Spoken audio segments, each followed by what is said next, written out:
sikap hidup seseorang dibentuk oleh keyakinan yang dimilikinya. Sebagai muslim, keyakinan kita berpatri pada dua kalimat syahadat. Asyhadu an la ilaha illallah wa asyhadu anna Muhammadar Rasulullah. Kalimat ini membentuk perilaku kehidupan. Itulah ikrar yang kita ucapkan. Artinya, pada saat kita berkata asyhadu an la ilaha illallah, saya bersaksi tidak ada Tuhan selain Allah, kita sudah melaksanakan sebuah ikrar. Kalau saya yakin tidak ada Tuhan selain Allah, itu berarti saya tidak akan pernah takut kecuali hanya kepada Allah. Saya tidak akan pernah menggantungkan hidup kecuali hanya kepada Allah. Saya tidak akan melarikan persoalan kecuali hanya kepada Allah. Saya tidak akan minta tolong kecuali hanya kepada Allah. Saya tidak akan minta rezeki kecuali hanya kepada Allah. Berurat dan berakar itu di dalam hati, membentuk kepribadian dan mewarnai seluruh langkah kehidupan kita. Di zaman kita fasih betul mengucap dua kalimat syahadat. Tahlil pun lancar. Tetapi konsekuensi dari kalimat itu sering kita abaikan. Apalagi kita sedang berhadapan dengan zaman yang serba sulit seperti sekarang ini. Ekonomi yang belum pulih, lapangan kerja susah, pengangguran banyak, biaya hidup tinggi. Orang mudah mengalami proses pergeseran nilai. Solatnya masih menghadap Allah, tapi kepengen dagangan laris menghadap dukun. Dicampurlah itu, iyyaka na'budu wa dukun nasta'in. Ini kan sudah gaya hidup yang sinkrit. Nah, puasa melahirkan keikhlasan. Kenapa? Karena ibadah ini seperti kita pernah bicarakan tanpa sugesti. Mungkin kalau kita sholat masih berharap dilihat orang. Kita membayar zakat, kita bersedekah masih berharap dilihat orang. Tapi dengan puasa hanya kita dan Allah saja. Ini harusnya melahirkan gaya hidup keikhlasan. Bahwa kalau kita sudah berbuat, yang penting kita dan Allah saja. Mau dipuji orang atau tidak, mau didengar orang atau tidak, mau dilihat orang atau tidak, yang penting saya sebagai pelaksana sebuah ibadah dan Allah sebagai tempat tujuan kenapa ibadah ini saya laksanakan. Karena itu, pada jumpa kita sore ini, kita akan bicara tentang ikhlas dalam menghadapi kehidupan ini. Sebab bukan saja hanya sholat kita harus ikhlas, puasa harus ikhlas, zakat harus ikhlas. Menjalani hidup ini pun kita harus dengan penuh keikhlasan. Kita tahu bahwa apa saja kalau sudah mulai kita gantungkan kepada yang selain Allah, bersiaplah untuk kecewa. Apa saja kalau sudah mulai kita gantungkan kepada yang selain Allah, bersiaplah untuk kecewa. Nah, ikhlas tentu bukan hal yang mudah dilaksanakan, walaupun sangat mudah untuk diucapkan. Tetapi inilah yang diperintahkan Allah kepada kita. Kalian wa ma umiru illa liya'budullaha mukhlisin. Kalian tidak diperintahkan kecuali hanya menjadi penyembah Allah yang penuh keikhlasan. Penyembah Allah yang berangkat dari semangat keikhlasan. Saya ingin mengungkap apa yang pernah disampaikan oleh Imam Al-Ghazali tentang keikhlasan ini. Beliau menyatakan, "An-nas kulluhum mauta illa al-alimun. Wal-alimuna niyamun illa al-amilun. Wal-amiluna mughtarruna illa al-mukhlisun." Manusia, kata Al-Ghazali, pada dasarnya mati, kecuali orang yang berilmu. Orang yang berilmu walaupun dia hidup, tidur, kecuali yang mengamalkan ilmunya. Dan orang yang mengamalkan ilmunya, banyak yang tertipu, kecuali yang ikhlas di dalam mengamalkannya. Begitulah dalam kehidupan ini. Manusia pada dasarnya mati kecuali orang yang berilmu. Tidak banyak yang bisa dilakukan tanpa ilmu. Ilmulah yang membuat manusia itu hidup, bergerak, berbuat, berkembang, tumbuh menjadi lebih maju. Ilmu dalam sebuah ungkapan lama membuat hidup jadi mudah. Seni membuat hidup jadi indah. Dan agama membuat hidup jadi terarah. Dengan ilmu hidup jadi mudah. Apa yang hari ini terjadi di benua lain, hari ini juga kita tahu dari kamar kita. Dari kamar kita bahkan kita bisa ngobrol ke luar negeri. Itu kemudahan yang terjadi karena faktor ilmu. Dahulu tahun 50-an, orang kita kalau pergi haji ke Mekah 6 bulan. Kita sudah lupa dia baru pulang 6 bulan. Yang ada cuma kapal laut, sementara Mekah Madinah unta. Sekarang orang berhaji cukup 1 bulan.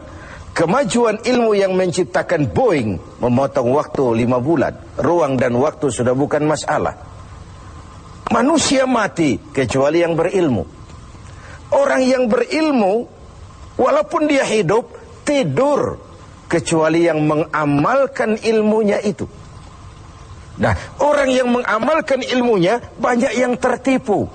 Merasa sudah banyak karyanya, sudah banyak ibadahnya, sudah banyak kebaikannya. Mereka banyak yang tertipu, illal mukhlisun, kecuali yang ikhlas di dalam mengamalkan ilmunya itu.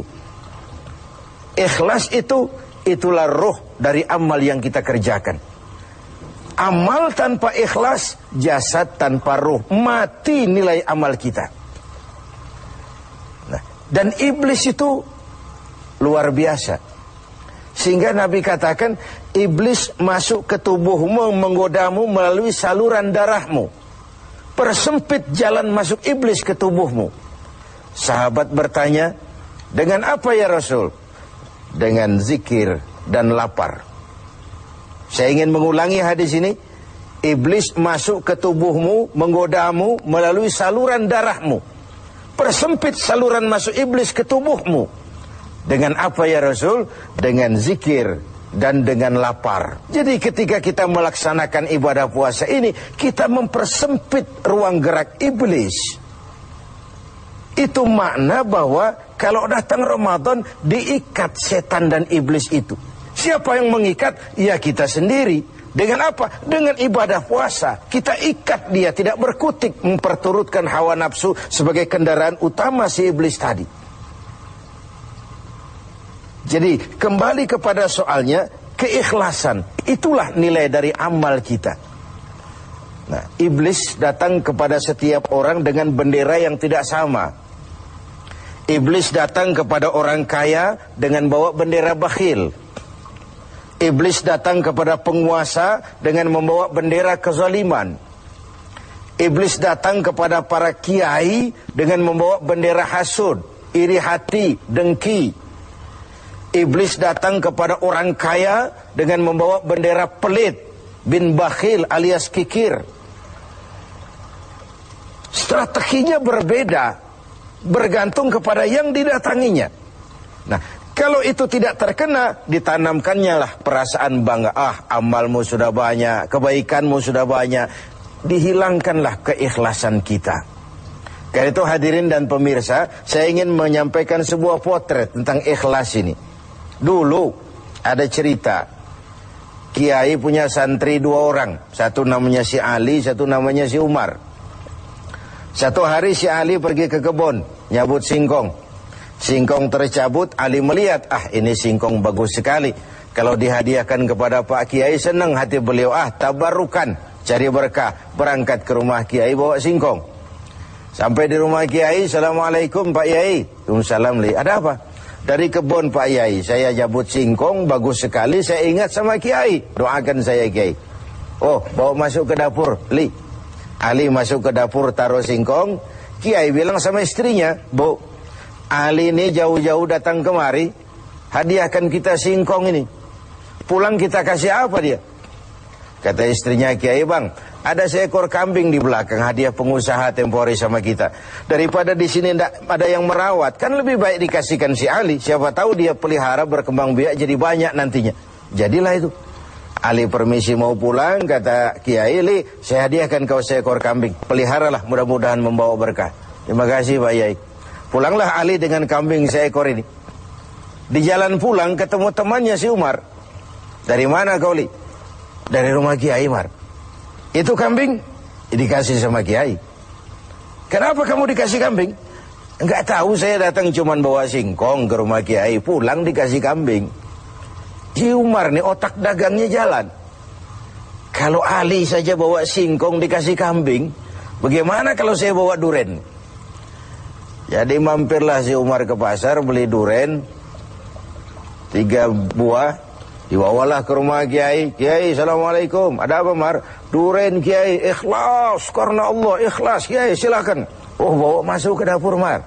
Umar taruh singkong taruh duren di dapur. Kiai bilang lagi sama istrinya, "Bu, Umar nih datang bawa duren lebih banyak dari yang dibawa si Ali. Kita kasih apa dia pulang?" Kata istrinya Kiai, "Abang nih kambing seekor pun sudah dikasih Ali, Bang. Sudah nggak ada apa-apa lagi di rumah." "Gitu ya?" "Iya." "Jadi macam mana?" Kata istrinya Kiai, "Begini sajalah, Bang. Ali tadi kan datang bawa singkong. Lalu Umar nih daripada pulang tangan kosong, sudah singkong Ali saja kasihin si Umar." Begitu. "Iyalah." "Ya jadilah." Umar permisi mau pamit pulang, kata Kiai, "Mar, ada singkong, kamu bawa pulanglah, saya hadiahkan sama kamu, rebus, mudah-mudahan bawa berkah buat kamu." Pulanglah si Ali bawa singkong nih kan. Jadi ini sebuah potret betapa si Ali yang ikhlas bawa singkong dapat kambing. Umar nih yang punya target bawa duren 3, pulang dapat singkong. Nah, jadi ini sebuah cerita bahwa apa saja kalau sudah kita mulai bukan karena Allah, bersiaplah untuk kecewa. Itu dulu, barangkali adik-adik ada yang akan mengajukan pertanyaan. Silakan. Assalamualaikum warahmatullahi wabarakatuh. Salam. Ustaz Kiai, ada yang ingin saya tanyakan berkenaan dengan ikhlas. Pertanyaannya, bagaimana contoh orang yang ikhlas dalam berbuat? Ya. Contoh orang yang ikhlas dalam berbuat. Saya ingin menyampaikan sebuah cerita saja, tapi agak vulgar. Tapi ini agak mendekati ya. Orang yang ikhlas dalam berbuat itu, mohon maaf, barangkali agak mirip-mirip orang yang buang air besar. Ini saudara-saudara, kalau pagi buang air besar ikhlas enggak? Ikhlas kan? Apa pernah ditengok-tengok? Enggak pernah. Apa pernah berharap balik lagi? Juga enggak. Walaupun malam habis makan enak, makan sate, buahnya anggur, apel, besok pagi dibuang ikhlas. Enggak begitu jatuh terus ditengokin, jangan-jangan satenya ini. Enggak, sudah ikhlas, kurelakan di kau pergi. Begitu kira-kira contoh orang yang ikhlas dalam berbuat. Ini maaf ya, contohnya agak vulgar, tapi saya pikir itu yang agak mendekati. Kalau sudah berbuat ya sudah, diikhlaskan saja, dilepas. Karena ikhlas itu kan artinya selamat, selamat dari noda, selamat dari kepentingan yang selain Allah, bersih dari kepentingan yang selain Allah. Nah itu yang kita inginkan dalam berbuat. Dan puasa sekali lagi melatih kita untuk menerapkan sikap-sikap ikhlas. Kan kalau sudah kita puasa, yang tahu cuma kita dan Allah saja. Bukan karena ingin dipuji orang, bukan karena ingin disanjung orang, tapi karena melaksanakan perintah Allah berdasarkan keikhlasan. Mudah-mudahan puasa ini semakin mendorong kita menjadi orang-orang yang ikhlas.